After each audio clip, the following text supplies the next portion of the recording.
All right, lads and lasses, and good day, mates. Welcome to another episode of the Tune Under podcast, the Southern Hemisphere's #1 podcast for all things Newcastle United. How's everyone's Monday going? It is the end of the day for us. It's just after 8 o'clock p.m. We're going to be talking about the Manchester United game played at Old Trafford yesterday. It was technically yesterday for me anyway. It started at 11 p.m. and also for our guest, but Dimi, I guess that started at midnight for you, and didn't finish until 1 a.m. or 2 a.m. depending on where you were in Australia this morning. And since it's a Monday, that's a school day, so we are all absolutely knackered, having not gotten a great deal of sleep. So yeah, first of all, some welcomes from our guests. I am joined, as often as I am, by Dimi down there in Victoria. How are you going, Dimi? Did you get enough sleep this morning? And are you staying dry, mate? I'm dry, so the floods haven't reached where we are in southeast Melbourne, so that's good. But no, I didn't get much sleep. Obviously, after our game, the Classico was on, and that finished about 3:30, 4 o'clock, and then woke up at 7 for work. So I'm on about 3 hours sleep, so that's gone well. I didn't realize you actually watched the El Clasico as well, mate. That's some dedication for you, buddy. Bloody oath, Jesus, mate. Bloody hell, nice one. And yes, we are joined by a guest. Now, normally when we do game reviews, we just have the lads on from the pod. But Joe has been begging to be part of this podcast for years and years. He's a long-time watcher, first-time caller. It is Joe here in Brisbane in his Manchester United shirt. How are you going, Joe, mate? I'm good. Well, my plan is to be to this podcast what Michael Owen was to Newcastle. So I'm going to come in, I'm going to enjoy some fame from it, and then I'm going to annihilate you for the next 15 years while you give me abuse. Well, funny you mentioned that, because if anyone recognizes the name of Joe, any of our long-time watchers or listeners, you may remember around Christmas time, he gave me a very special present. It was a particular DVD. Tell us what that was, Joe. God, if I remember correctly, I had it in my hand for about a day before I found a better home for it. But it was, what was it called? Was it the man, the myth, the legend, Michael Owen? Yeah, Michael Owen's like highlight reel from his time at Liverpool, I think it was. And I couldn't get rid of that shit quick enough. He didn't host it himself as much as I'm sure he would have loved to. Yeah, that actually might have been useful. Yeah, I would have watched that. Yeah. You know, it's like watching a bunch of wooden puppets trying to do something. Well, you just put a poster of him up, don't you? Jobs are good. Yeah, basically the same thing. Yeah. All right, Joe, since you are new and a guest to the podcast, mate, what we normally do is ask our guests to give us a very quick rundown of who they are and all that. So we don't have a great deal of time for this podcast today. We have to get to bed. But if you could just spend a little bit of time, just 30 seconds to 60 seconds, telling us who are you, what you're doing around here, and how come you support Manchester United. I knew that was going to be the first one. So yes, I'm born from Kingston in Greater London, as you could probably hear. Go Kingstonians, which are my local team, which I don't even know what division they're in now. My family hate football, so Man U were the first team I saw in about '93. So I decided to support them. So I was just on the cusp, which I'm eternally grateful for, but it makes life harder now. But yeah, I love Man U, and a one-time reserve left back for Surbiton Dynamos in Ryman Division 7 League, Surrey. So you've got a real celebrity on your hands in the world of football. So. Jesus, mate, that must be on YouTube. I think I played 2 games until someone tried to break my legs because of my hairband and my white Reeboks. Well, mate, looking at your hair now with your Roy Keane cut, there's no chance of a hairband, is there? It's one of my heroes, my idol. Yes, I know, mate. We're not going to talk about that. All right, so welcome to the show, Joe. Thank you. Cheers for joining me, Dimi. Let's get cracking on to the game itself. We'll start with the teams. We'll start with Manchester United. So, Joe, we're going to get you in early here. Starting 11, for everyone who might be listening, it was De Gea in goal, and then it was Martinez. Who put this order like this? I'll just read through it. De Gea, Martinez, Ronaldo, Bruno the Whinge, Fernandes, Fred, the piece of shit midfielder, Fred, Casemiro, Varane, Dalot, even though he was getting called Darlow the whole game, and it was getting really confusing. The commentators like, "Oh, here comes Darlow on the ball." I'm like, that's not right. Anthony, Shaw, and Sancho. Now, Joe, you predicted a slightly different team. You had De Gea, Malaysia. Is it Malaysia? Malaysia. Martinez, Varane, and Dalot. Then it was Sancho, Eriksen, Bruno, Casemiro, Anthony, and then Rashford. So I've highlighted on the screen here the three differences: Malaysia, or whatever he's called at the back, Eriksen in the middle, and Rashford up top. So what did you make of the starting 11, and why were the reasons for the changes that you predicted? I think there's only one that I got entirely wrong. Eriksen was obviously sick, which we didn't know till this morning. And I watched the Ten Hag press conference after the game, and he said Rashford wasn't 100% fit to play the full 90 minutes, which implies to me he would have started with Rashford if he was fit. And I think he just picked Shaw because he was man of the match our last game. So I think that was a logic with it. He wanted someone a bit stronger against the big guys you've got up front at Newcastle. And there was a lot of, obviously, we had a European game recently, so everyone's going to be a bit tired. But I was close. Yeah, not too far, mate. You don't think they picked Ronaldo so he could have his little photo op at the start of the game with Fergie and De Gea? As I did mention to you this morning via text, yeah, I thought maybe that was just a publicity stunt until I watched the post-match press conference. So it might have just been a big cahoots where they all knew they were going to do it and trying to cover their back. But I think it was just because he wasn't 100% ready. Seems suspicious to me. Dimi, so that team that was announced, obviously Man United, they've got quality all over the pitch apart from Fred. What did you make of this team? And well, I mean, the threats are everywhere, like I say. So where did you see the main threats coming from against our Newcastle team? So as much as I hate him, Ronaldo obviously scores virtually every game he plays against us. So obviously he's the one guy when we play Man United that you worry about. And I remember last game last season at Old Trafford, that was his homecoming, and the big hullabaloo he scored too. We were just the extra party on that day. So it was a worry that he was playing. Besides him, the rest of the team, to be honest, doesn't really scare me as such. The midfield, as you said, with Fred's rubbish. Casemiro's still getting used to the Premier League, and Bruno's a whinger. So wasn't too concerned about the midfield, but definitely was concerned about Ronaldo doing what he usually does against us. Yeah. Joe, Fred is shit. Discuss. He's got a lot of heart. He's capable of doing great. Under Solskjaer uses him a bit better. I think he reminds me a bit of Ji-sung Park, just not the same level of skill. But if you use him as a utility player, if you just got him hounding someone, he will do that job to the best of his ability. But I did pull some of the stats, and he actually had an okay game. Like, according to sources I could find, he had very successful pass rate. He had the highest ball winning rate of anyone on the pitch and the highest passes in the third. But that was a very Man United friendly source I found.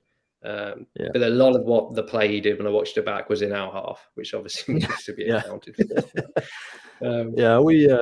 We had a little one pod kind of mission to get Joe Linton to Qatar. I don't think it reached the hierarchy of Brazil national team selectors. So I'm pretty sure Joe. Well, I'm not pretty sure, but I don't think Joe will be going in place of Fred. But yes, that's one of the reasons why we kind of keep on talking about Fred. I also noticed as well your subs. I'm not even going to try and pronounce half of these buggers, but like, is that starting to look like you've got a bit of a depth problem? Because I don't know. Well, it's one of the things I was thinking about with the subs. Like Elanga, I feel should be starting almost every game. Obviously, something's happened with him that he's gone out of. He was starting everything and playing really well, and I think he's one of our best impact players as well as a starting player. So I would have had him over Sancho personally starting. And he said about using the youth teams like Ten Hag has before, but they just seem to always be in the bench. Like Garnacho is great. I've watched some under 21s highlights, and he's great. Zidane Iqbal, the Iranian centre midfielder, is great. And if we've got players that aren't up to scratch or not performing what we want, then I just think we should be giving these guys a go. Ballistri had a great season out on loan last year.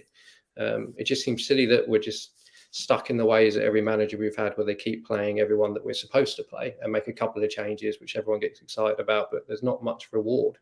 I think Sancho and Anthony can get found out really easy now because they know how they're going to play. And when you got defenders like Trippier marking you, these are experienced guys. So I think we should have gone for a bit of youth in this one up front, personally. So my starting 11 was a pick, not what I thought we should do.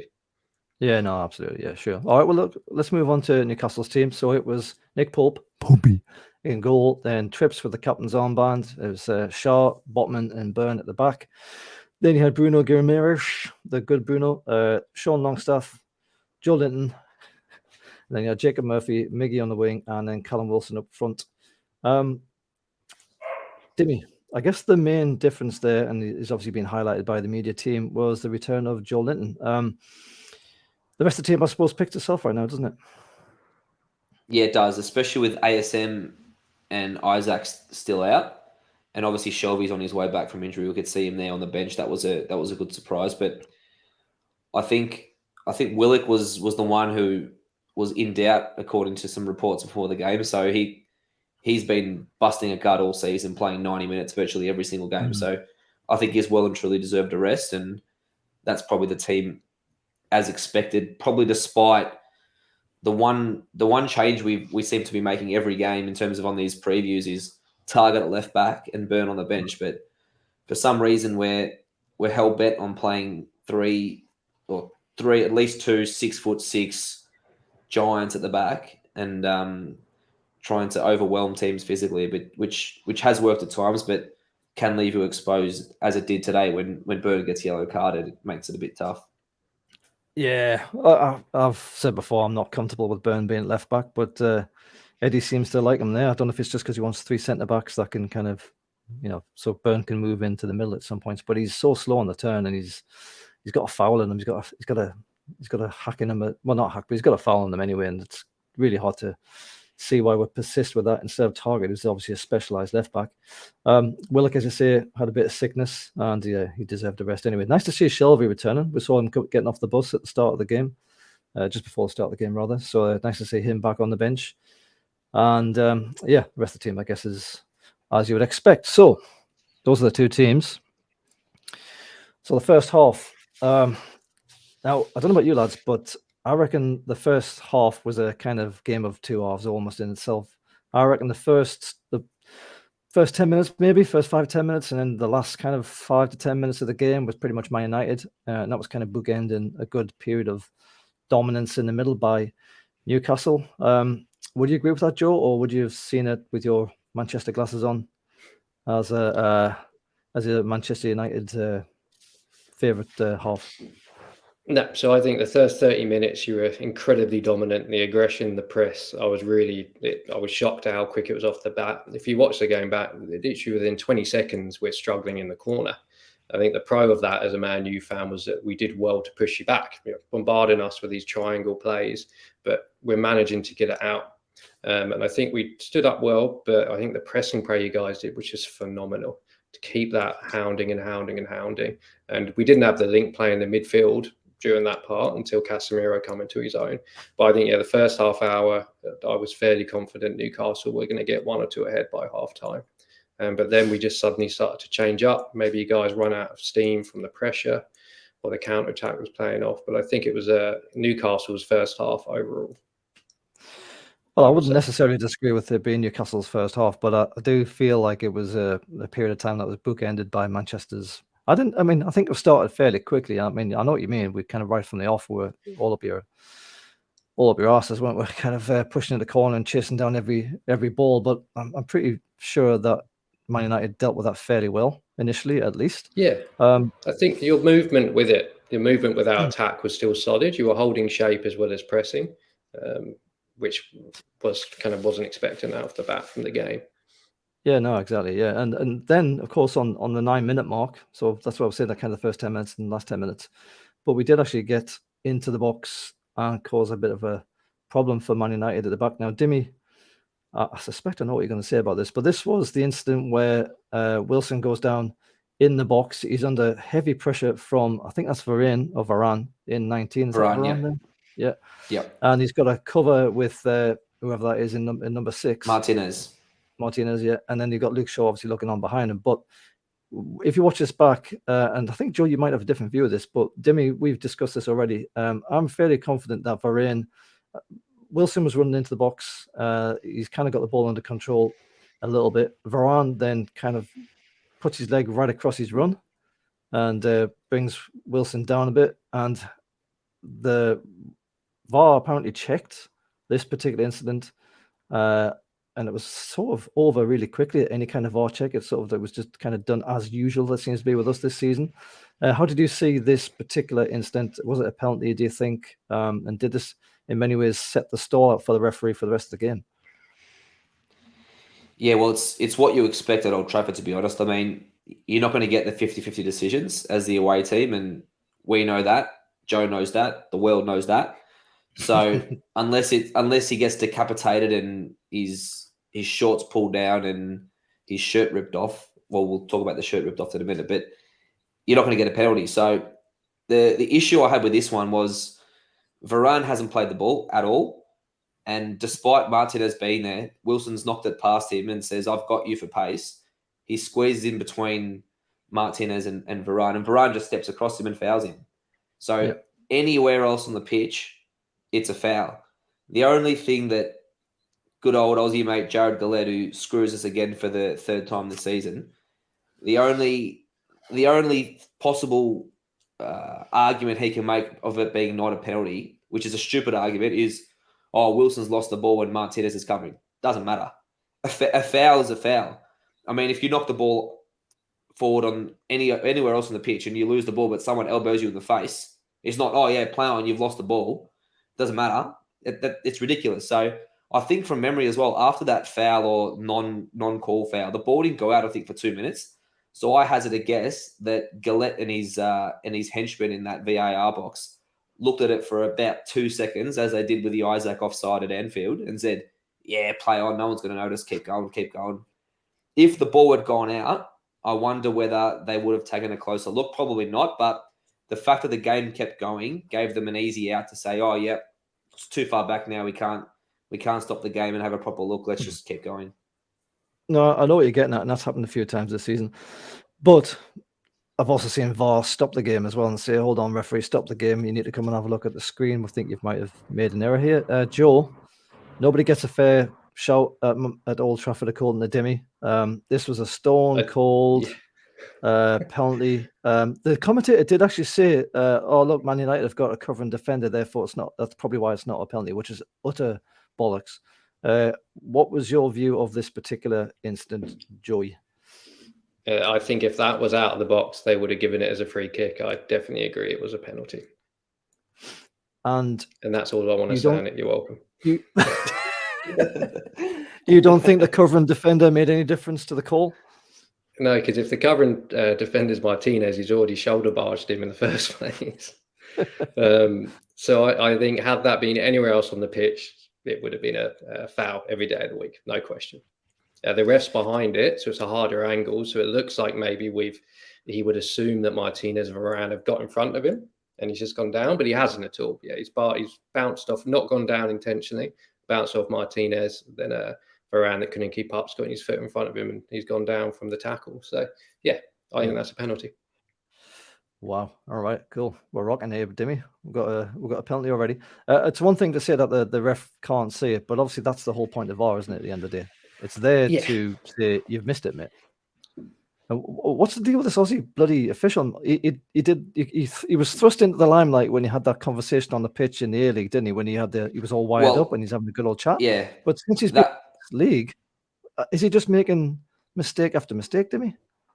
Yeah. Well, he's probably the best of a bad bunch in Australia. I mean, Australian referees aren't the best. If you watch the A-League, the referee here isn't great either. But he seems to me can't handle the occasions, or he can't handle the pressure. I mean, we saw him take charge of the Man City game at St James's Park, and the bloke was just shitting bricks. You could tell every time we'd go near a Man City player, they'd fall. He froze. He couldn't handle that occasion. I just think the Premier League for him is a bit above him, and he just can't seem to have the bottle to make the big decisions in the big games. Simple as that. All right. Well, look, he's new. Maybe just needs a bit more time to bed in and get used to the pace of the game. Obviously, it's a different game over here. Moving on. This is the one that you just mentioned before there, Dimi. Dan Burn finds himself in the box. As you can see on the slide here, he's looking up at the ball. Is that Varane again? Who's that? Yep. So it's Varane again, already lucky to get away with the penalty. This is around about the 20th minute. I don't know the exact time. looks like Shaw's trying to get the header as well. Dan Burns got his eyes on it. Varane also kind of looks like he's got his eyes on it, but you can see his hand, Joe, is under his shirt, and I think he must be twisting his nipples or something. I mean, you see sometimes shirt pulls that are nothing as blatant as this getting called back and penalties given, and then you see something like this where, Dan Burns practically frigging naked because the shirt's off his back, and this was just waved away as well. I'm not even sure if VAR looked at it. I mean, VAR probably did look at this, but Joe, what do you think about these kind of incidents where, because it goes on all the time, but where players get the shirts ripped off and nipples twisted? Well, if you look at the shot you've used, it's on the left side of the screen. He's pulling Varane's shirt as well, and it's part and parcel of the game. Yes, he is. You can see the shirt coming out there. That's not just him pushing on it. He's pulling the shirt too. Oh, mate, that's the breeze. No, he's got his hand because he's trying to make a forward movement. So he's got his hand wherever he needs. That's what it looks like in one of the shots. But if you look at the one on the left, it definitely is pulling the shirt away from his body, I think. Yeah, you might be right. But when it comes down to orders of shirt being pulled, who's the more naked at this point? I think Varane's doing a better job of it. Good on him. Would you say that was leaning into it as well? No. Dimi? Well, I never see referees give this, so I didn't expect a penalty for this. But letter of the law, you can't pull someone's shirt. I mean, I don't know what it takes for shirt pulls to be given. I mean, does the shirt have to be off the back or does it have to be ripped in half? You can't do it. Defenders get away with it all the time. I'm sure attackers do it to some extent as well, but it just seems like something that happens all the time, and the referees don't have the guts to pay it because they think, oh, it's a bit soft. He just pulled his shirt. Well, pulling a shirt is a foul. So, yeah, it's one of those ones that should be called week in, week out, which isn't. Yeah. I mean, if you watch the replay, he does actually kind of get held downwards so that he can't leap to get the ball. And as you can see on the second picture, it's kind of gone over his head by this point. I'm not so sure that was worthy of a penalty, but I think the first one was. But in any event, Varane, whatever you call him, he was living dangerously. Moving on. Now, oh, God. Big Joe Linton on his return.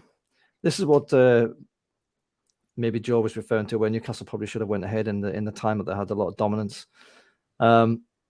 Big Joe, and his first header as well. The ball comes in. His first header is absolutely beautiful. It's like a kind of running, glancing header, and it beats De Gea. I'm not entirely sure whether it would have. I don't know if De Gea is so good. Like, I don't know if his position was perfect so that his hand was basically covering the goal. When you see it from behind the goal, it looks like there's a gap. I'm not so sure that's entirely the case. It might have been. I'm not sure. But the point is, it bounces off the crossbar, crossbar, and then Joe just continues his run. Everyone else just stands around like a bunch of statues. De Gea's on his arse, as you can see in this picture here. The ball's there. Joe runs onto it, and all he's got to do, I'll come to you first, Dimi. All he's got to do is head it to the right. But what does he do instead, Dimi? He goes back across the Gea and he hits the post. I mean, from that photo, as you can see here on our slide, it's an open net. I mean, Martinez is about 4'5", so any header over his knee will go in, and De Gea's on his ass. So, I mean, Joe's just tried to hit a perfect header, which he didn't need to. De Gea's on the ground and he's hit the wall. I don't think I've seen two headers hit the post within 3 seconds before. It's definitely, Joe Linton does find new ways to not score. If only he could score goals, and if only he could score goals, he'd be definitely on that plane to Qatar, and he'd be valued at over 100 million or 150 million, whatever you want to pay for him, because the bloke does everything else. He's sensational box to boss, but for some reason in the 18-yard box, he freezes, and as you can see, that one, he definitely made the wrong decision going across the Gea. Yeah, I mean, it's great to see him in these positions in the first place.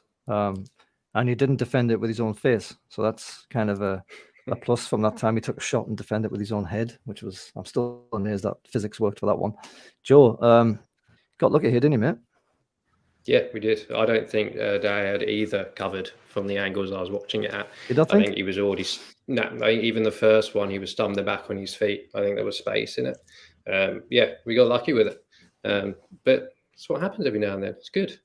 And Martinez is 5'11", by the way. Oh, all right. Just so you know. Does he wear lifts? Does he wear lifts? Almost. He's got the same prescription heels that I've got. No, he's almost 6 foot. But yeah, that was a heart in the mouth moment. The biggest thing though, did you notice Delo's celebration afterwards?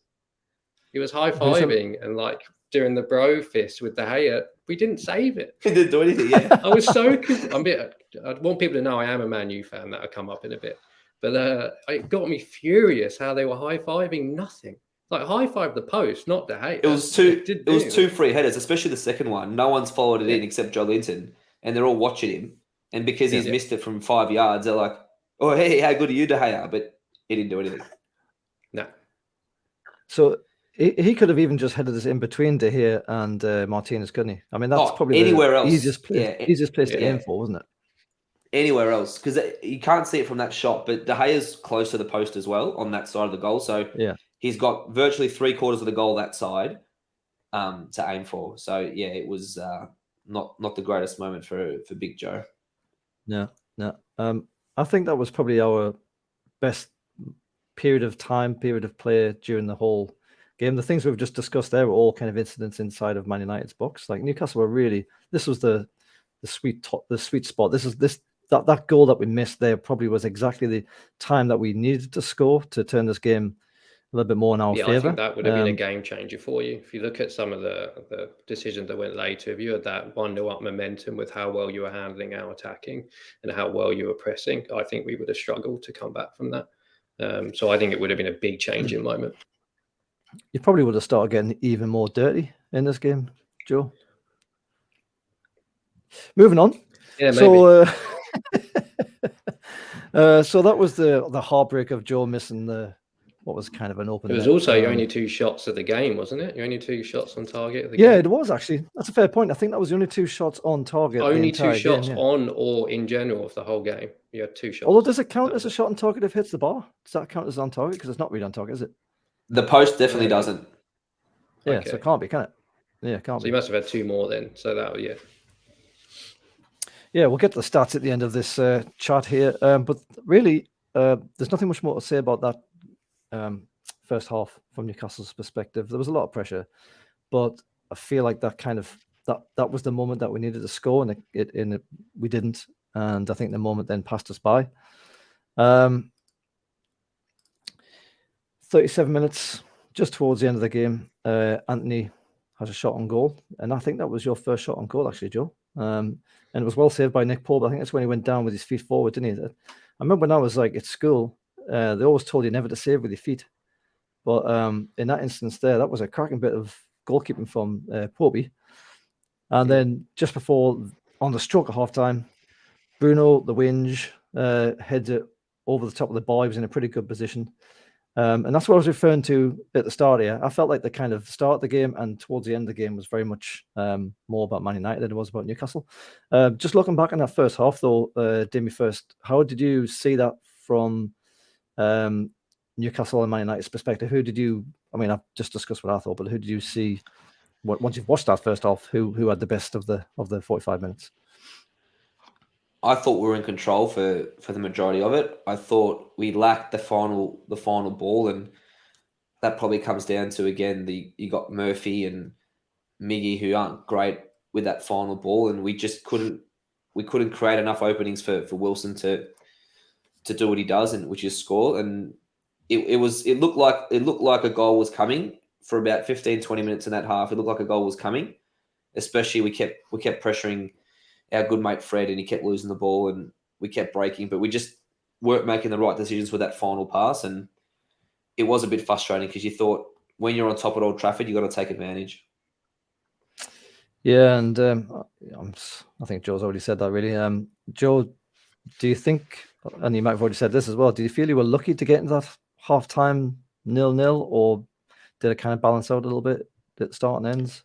I think so. Yeah, I think everything, even though we were fair in our movement and we handled your press well, there wasn't anything coming from it. And I think that comes with the rest of our game when we start to talk about the lack of clinical finishing man you had when we did start to dominate. I think that was showing in the first half. And I think if you guys had Isaac and St. Maximum fit, it would be a very different game. If you had them running at us with the... just Maximum, really. Just Maximum. If we had just Maxi instead of Murphy, I think that's probably the difference.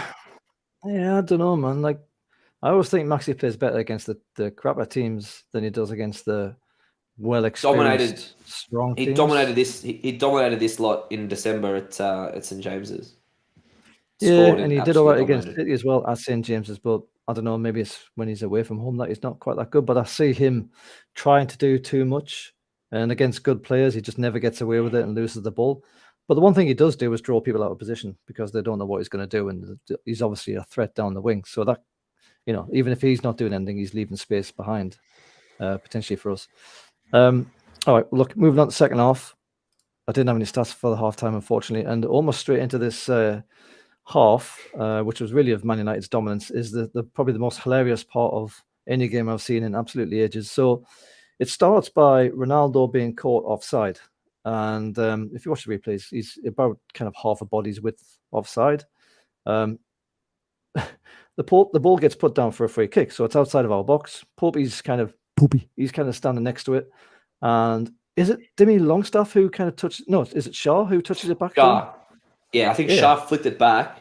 Yeah, flicked it back, and that's what. So Shaw flicks it back. Pope's just standing there waiting to do something. And you can sort of see, and I actually like this about Ronaldo, but you can sort of see him kind of like just crab stepping. He's like getting a little closer. He's getting a little closer.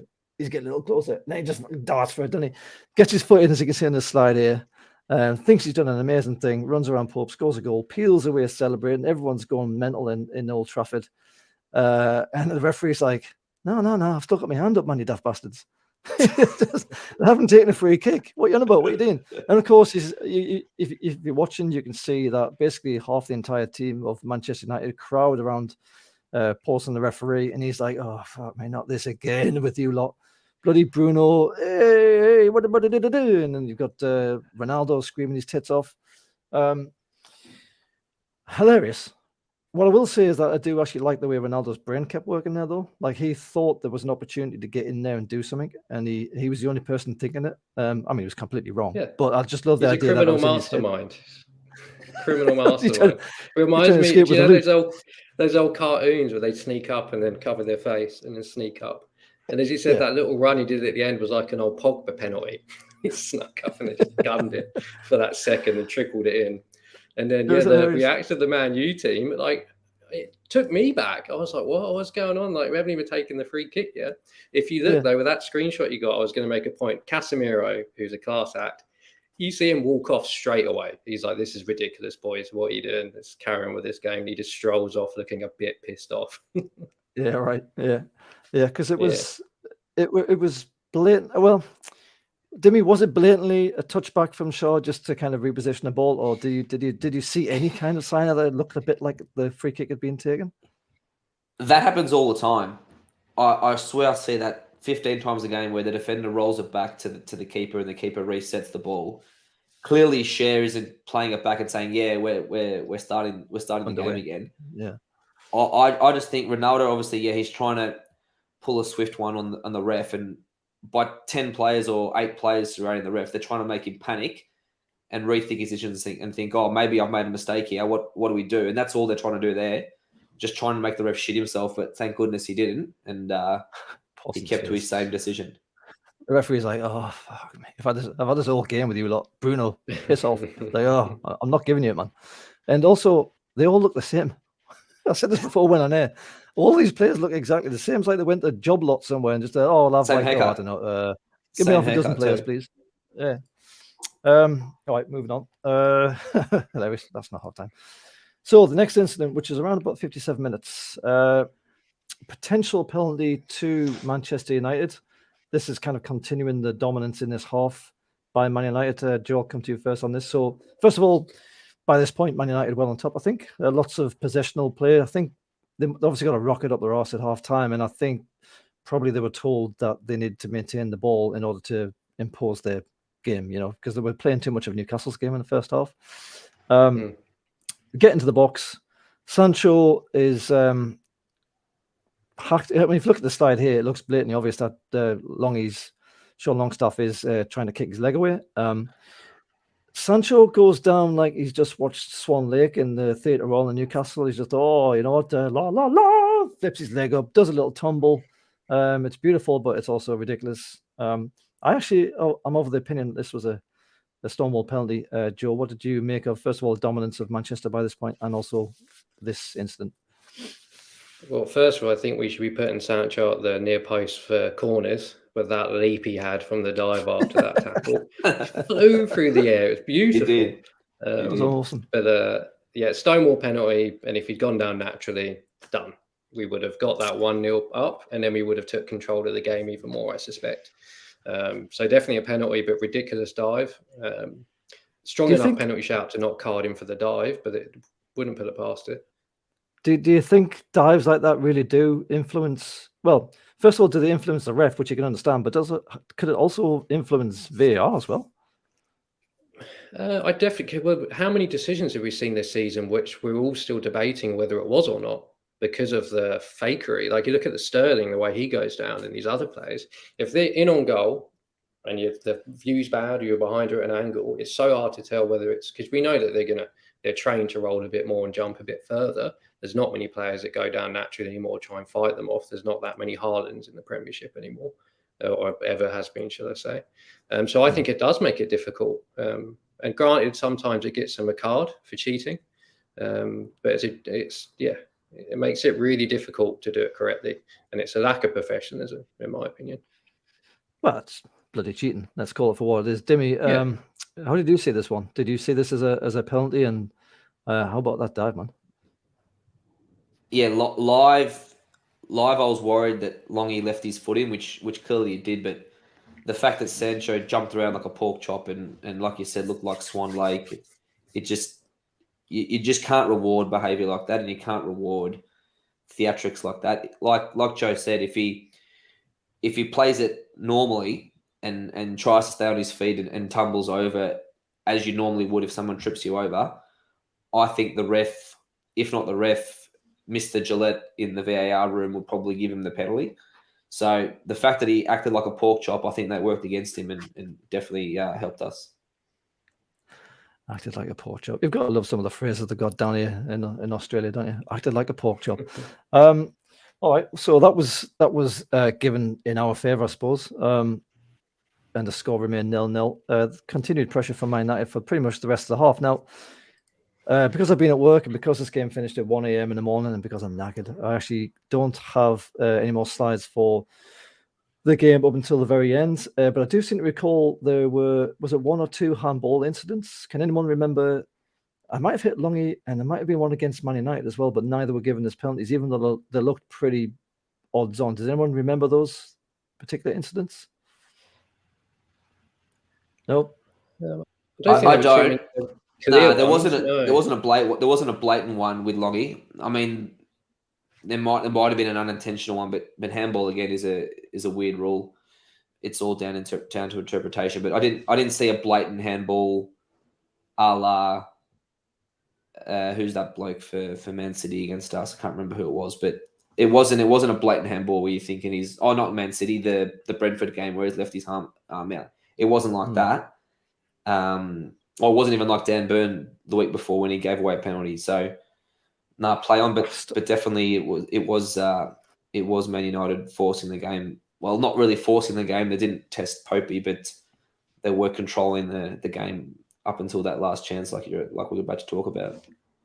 That Dan Burn handball still pisses me off. I still don't know what the hell he's meant to do. I mean, he's jumping off the ball. Your arms go up when you jump. I mean, you're not a bloody salmon. You know what I mean? It's like sometimes your arms up here because you're jumping. It's like that, and the ball just does a thing and it hits your arm.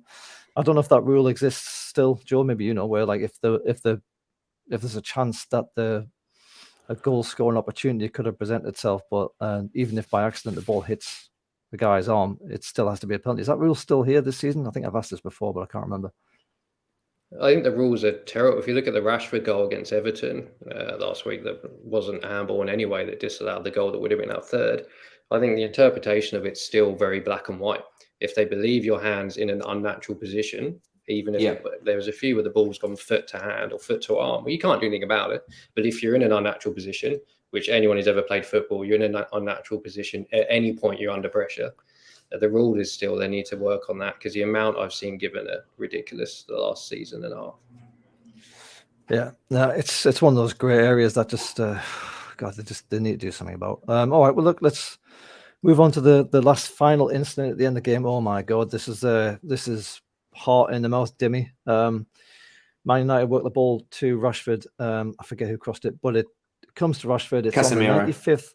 Casemiro. It's on 95th minute and 2 seconds of 5 minutes extra time played. So this is literally the kind of last chance saloon here for Manchester United. Matt Target looks like he's trying to drag Rashford down unsuccessfly.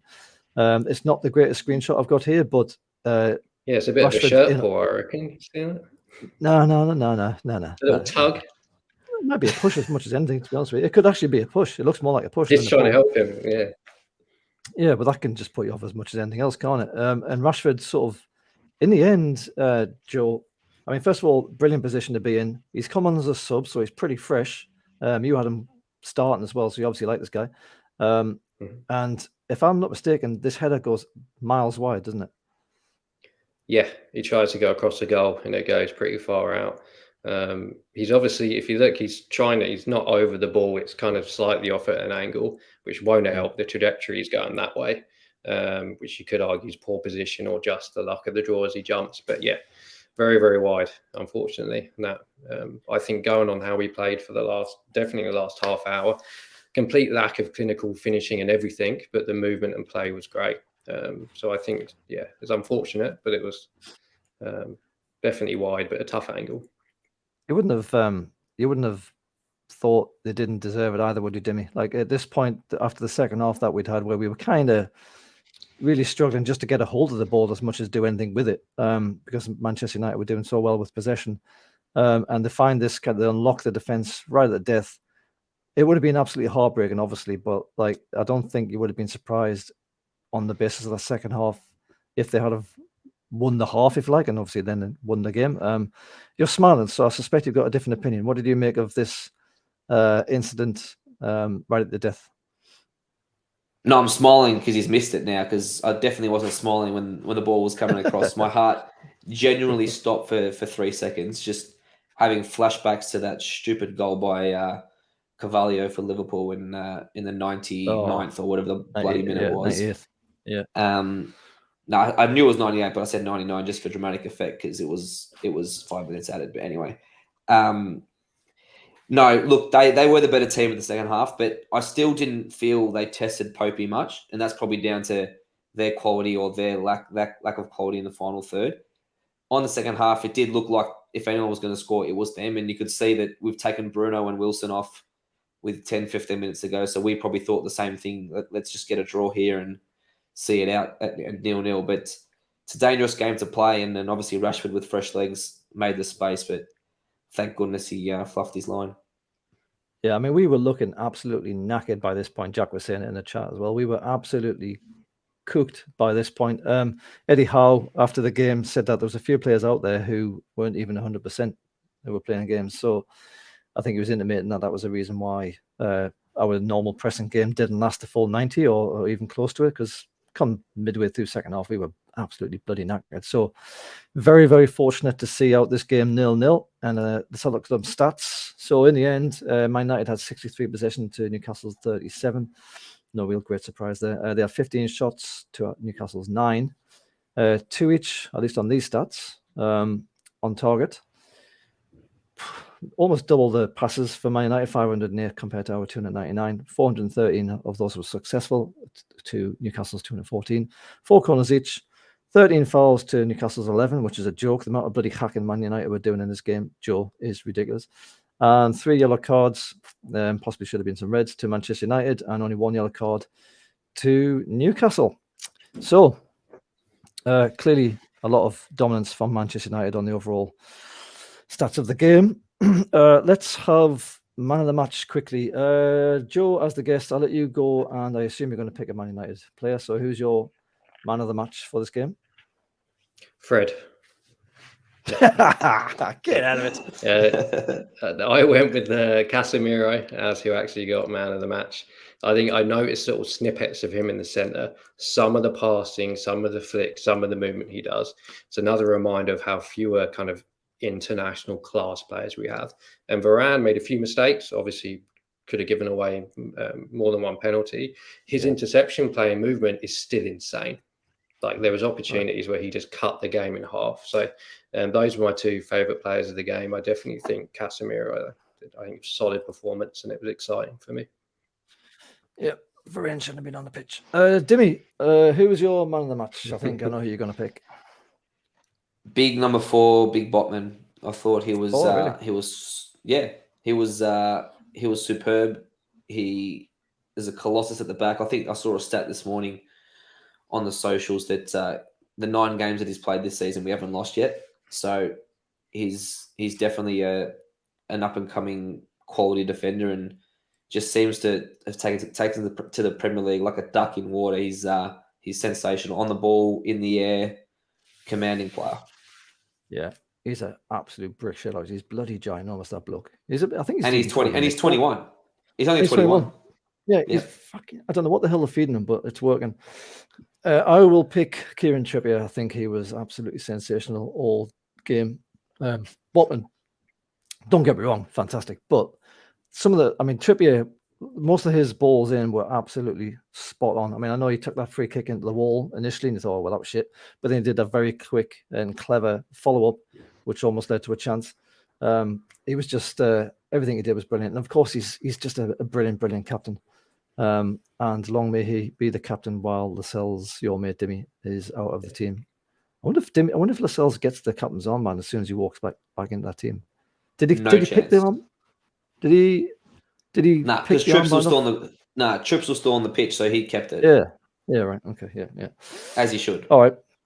In case you don't know, Joe, Dimi absolutely loves our mate Lascelles. Absolutely loves him. Rates him highly. Never stops going on about it. I think Trippier's one of the best players in the Prem. He was my pick for Newcastle that game. I've always loved Trippier. Yeah. He's great. He's fantastic. Do you reckon he should be on the plane to the World Cup? He will be. He will be. I think he should have come to Man U 3 seasons ago when we had the opportunity. There we go. Mate, truth be told, I think he would have went to Man United before he joined us, but he didn't want him. We discussed it. They wouldn't pay that. They wouldn't pay the money. No. Yeah. Well, we're not multi-billionaires like yourself, are we? Oh. Yeah, we don't have a ceiling. Mate. We don't have a ceiling. No ceiling. We're a little destitute. We're a little Europa Conference League destitute team. We got nothing anymore. Right, just the odd billion spent, and all right. Well, let's have a look at the table just to wrap up this review of the game. Arsenal still sitting top, 27 points, and Liverpool really did them a favour there, beating Man City in the late game. Man City on 23, Spurs on 23. Surprising how well Spurs are doing. Chelsea on 19 in 4th. Man United in 5th on 16 points. Newcastle on 15 points in 6th. And you got Brighton on our coattails in 7th. So Newcastle have a potential of moving down a spot or 2, particularly because Liverpool are also on 13 points in 8th place with a game in hand over us. So Newcastle, slightly false position, I think, a little bit there. Then you got Brentford in 9th on 13 and Bournemouth in 10th on 13 as well. Bournemouth have really recovered from a dodgy start. And I've also included all the way down to 14th, little old Everton. They've played 10 games, same as us, and they have a -3 GD, and they've got 10 points. So Newcastle have a +8 GD. That's like Dimi, +8 GD, 6th place, 15 points after 10 games. I don't know about you, mate, but I'm pretty happy with that. Absolutely. If you offered us 15 points after 10 games, sitting in 6th, losing 1 game, having the best defense in the league after 10 games, you would have said absolutely. I mean, going through the season, there's probably points that we've dropped that we shouldn't have, but that's okay. That'll come when we gel and we get our best players on the park. But great start to the season, and I can't remember a time where we've had +8 goal difference in the season, let alone after 10 games. Yeah, exactly right. Yeah, it's absolutely nuts. And Man United, they're on 5th, 1 point ahead of us. Played 1 game fewer. Joe, normally you win or lose this season, but you've actually got a draw of us today/yesterday. -2 GD, but still in 5th position. How are you feeling about the first 9 games or so? There's positives. I think you certainly see how we're handling the press now. It's a bit better. As I say, we need to work on the finishing and everything. But I think overall there's positives to it. We're playing the channels a lot, and we're playing in ways that aren't fitting Ronaldo and what we've got. We just need a striker. And I know not fitting what we're playing. Martial being out was a big hit. I think if we had Martial, there's a possibility a couple of those would have been finished today. He's been consistent. So there's positives take from the game, and I think there's no reason why we won't finish top 4. But I'm not expecting anything spectacular. Big shout. Yeah, I mean, if we had Isaac, big dog, maybe we would have finished some of our goals as well, our attempts as well. You never know. It's how these things go, isn't it? All right. That'll do for the review of that. Let's just quickly move on because we've already run out of Dimi's time that he had available. Sorry, Dimi. Let's just crack on with a very quick preview of Everton. And Joe, if you wouldn't mind hanging around, because I think this is somewhat relevant because Man United recently played them. So Newcastle's predicted team, we've got Pope at the back, obviously. Then we've got Target, Botman, Shaw, and Trippier. Frying Razor, Joe Linton, Bruno, Willock, and Miggy, and then Wilson up front. Some changes there, Dimi. Targeted fullback instead of Burn. You're going to stick with that one? And also I'm going to keep Frying Razor. I'm going to keep doing the Target one until Eddie changes it. I think the Burn experiment at left back, it's been working pretty well, but surely the 6'7" bloke can't be playing 3 games in 7 days at left back. I don't think he'll be able to last. So a good chance with another game coming up on the weekend against Spurs, a good chance for some rotation. I think Murphy definitely needs some more time on the pine, and Frying Razor can see what he can do for an hour. Well, yeah, if you can get an hour out of him, you'll be doing well. I just thought as well, Target came on for Dan Burn, and I'm just wondering, would Dan Burn have done any better with this chance for Rashford being, ball to head? I don't think it was Target's. It definitely is not Target's man. Rashford's made the run between the centre halves, and he's done well there. And the ball from Casemiro was sensational on the outside of the foot. So I don't think you can say Target was at fault there. Fair enough. And let's just move on quickly to Everton. You've got T-Rex in goal, then you've got McNeil, Mile Cody, Tarkowski, and Coleman. Onya, Guy, Iwobi, Morpay, and Gray. I know those names aren't right. I'm not going to try and do it. Joe, now you guys have just played Everton. It wasn't the easiest of games, I don't think. I mean, you won 2-1, but there was a very late Ronaldo goal, and I think was that the game where Ronaldo came on as a sub as well? I can't remember if that's right or not, but you obviously got through it. You got the 3 points. How did you see Everton in that game? They've just played Spurs. They lost by the same score, 2-1. Where are the main threats in this Everton team, if it is this Everton team? And what do you reckon of their goalkeeper? Just let us know what you think about that one. So my 2 bits of advice would be distract Pickford as much as humanly possible, because I think he's phenomenal. Which is very easy. So do you just shine a mirror in his eyes or something at some point during the game before you shoot? But one thing, I've been watching some Everton highlights before this, and every time they achieve something well, it's been from a single moments of brilliance. It hasn't been from overall play. Like they got an amazing goal against us. So I think with Onana, Iwobi, and some of those players, and even Mopay, they're capable of just wonder goals. But there never seems to be any build-up or interaction with it. It's a bit like you guys with Maximilian seasons ago. Maximin, sorry. And the defenders, like Cody's incredibly slow. Him and Tarkowski are old-school ballers. I think if you keep the pressure on you out against us today, even without Isaac and the rest of the squad, Wilson, I think, will happily get past them and get a couple in. So I think my money would be, and Lampard, as much as I love him, he's not a manager that's ever filled me with too much confidence. I can't think he can come up with a solution. If you guys go out and you're pressing in the same way you did Man U yesterday, they're not going to have an answer for any of it. Right. Yeah. Dimi, we don't really need to do too much to put off our mate Pickford, do we? I mean, first of all, is there a chance that Lampard doesn't play him? Because that happened last season or the season before, where it was deliberately dropped for this game. Remember, this is at St. James's Park, and he gets an absolute hounding in every single game he's ever in at St. James's, and he usually crumbles. Is there a chance he doesn't play in this game, do you think? And we have some individual brilliances from some of these players. Morpay hasn't really settled in just yet. I don't think he's done a great deal at this team just yet. He's still pretty new. Demore Gray is pretty dangerous. Iwobi can be if he gets a hold of the ball. We saw that last season. And they've obviously shored up the defense somewhat with Cody and Tarkowski. What do you reckon of T-Rex? What do you reckon of this team? Where's the threats? And what do Newcastle need to do to counter? Yeah, what I think of T-Rex is exactly what he is. He's T-Rex. He's got the shortest arms in football, and I'm pretty confident that we'll be able to rattle him again. And he definitely does seem to lose his noggin when he comes to St James's. But no, in terms of like Joe said, in terms of Everton, they have been scoring some wonder goals. I think McNeil scored a cracking goal at Southampton the other week as well, and it hasn't really been built up. I don't think Lampard's done anything different with his team that Rafa did. I mean, Rafa might have been taking them down as well, but they weren't great at the end of last season. They haven't been great at the start of this season.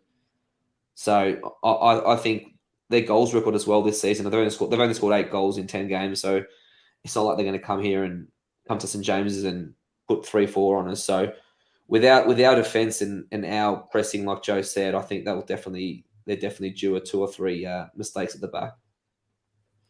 Yeah, and Seamus Coleman, he must be older than you by now, Joe. What's he doing still playing football? I'm the middle-aged one in this podcast, I have, Just what the hell does that make me? Grey. Jesus Christ. Coleman, I love Coleman. He's a proper player. He's a man's player. But that's the biggest concern. You look at that right side of their defence. Where's the pace? Like, you've got to have something. Might as well put Maguire in there. Like, where's they need to do something, and they're playing so narrow in the front. They're open to people bombarding down the wings. Coleman's halfway up the pitch. He's not getting back. He's not catching any of your forward players. No chance. Yeah. Mm-hmm. Yeah, it should be very interesting what we do with that. I wonder if Eddie's going to target that side. I mean, Coleman is still a very good player, but yeah, he must be about like 93 by now. Right, that'll do for the preview. We didn't really have much else to say about that. Oh, wait a minute. Yes, I do. I have this very small comparison of keepers. So Nick Pope versus Pickford, 10 games to Pope versus 9 for Pickford. Pickford only conceded 2 more, so he's conceded 11, Pope's conceded 9, but Pope has 4 clean sheets and Pickford only has the 1. 34 saves to 38 in Pickford's favour, 79 to 78 success rate in saves, about the same. Sweeper clearances, 11 to Pope and 5 to Pickford. 0 bookings for Pope, 3 bookings for Pickford, including, I suppose, that trip on Harry Kane. I don't know if he got booked for that. I imagine he did. So Pope, I think, probably just edging that one. It'll be interesting to see how our mate Pickford handles the St James's Park crowd. He crumbles under the pressure usually, so if he even plays, it'll be interesting to see how he does. Just to wrap that up, predictions, Dimi first. 2-0 win. By the way, you got your prediction was wrong for Man United. You call yourself a clairvoyant, but you were absolutely wrong. Well, you thought we were going to cop 3 goals, you muppet. Yeah, but I don't call myself a bloody Nostradamus, do I? Well, you got to have a go with your predictions. You can't just be straight down the line. You got to have a go. Oh, give over. Joe, I know you're neutral in this one, but what do you reckon the score might be on this at St James's? I think 2-0 Newcastle as well, definitely. Lovely. I'll take a 2-0. I think it'll probably be more like a 4-1. 4-1 to Newcastle. 4 goals. There you go. See? Totally. Anyone can do it. Easy. All right. That will do for the review and the preview. Thank you very much, gentlemen, Dimi, and especially Joe for taking the time. I know you're absolutely knackered, mate. I appreciate you coming along and joining us. Sure. Pleasure. Mind you, if we had lost, I was going to kick you off. So, you did well to make it onto the podcast. I'd still be out. Still be out at a pub, so I wouldn't be. Yeah, no doubt you would be, mate. No doubt. Thank you to everyone who's watched and listened to the podcast. If you liked what you've seen or heard, please give us a like on YouTube. It helps to spread the word to everyone else who might not know about us by now. You can also find us across all of the usual podcast places. And if you wouldn't mind getting involved in some of the conversations on Twitter with us, we are at Tune Under Pod. We like to have a bit of a conversation with some of the viewers and listeners, so please do that. And that will do for us. The next podcast will be probably a review of the Everton game later in the week. So for now, thank you very much, Dimi. Thank you very much, Joseph. And we will see you for the next one. Cheers, boys. Thank you, mate. See ya. Wow.